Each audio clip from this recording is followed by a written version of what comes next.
Təbii ki, bu tariximiz, dəyərlərimiz, mədəniyyətimiz yalnız musiqi və söz vasitəsilə deyil, ekranlarda bizə nümayiş olunan filmlər vasitəsilə də hər zaman çatdırılıb. Elə həmin tarixi filmlərdən də biri məhz Dədə Qorqud filmidir.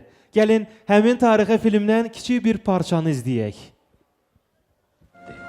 Yurdumuzun başına çox bəlalar gəldi. Bu meydanda çox igidlərimiz qırıldı. Amma tamam qırılıb qutarmadıq.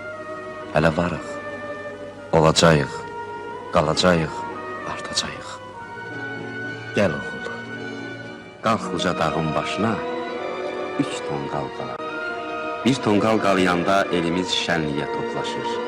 2 tonqal qalayanda baskınlardan qorunmağa yığışır.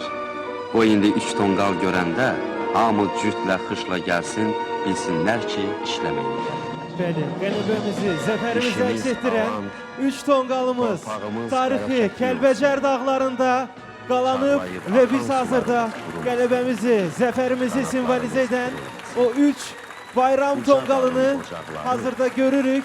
Bu bizim zəfərimizdir, bu bizim qələbəmizdir. Gəlin o sürəkli alqışlarımızı daha da ucadan səsləndirək.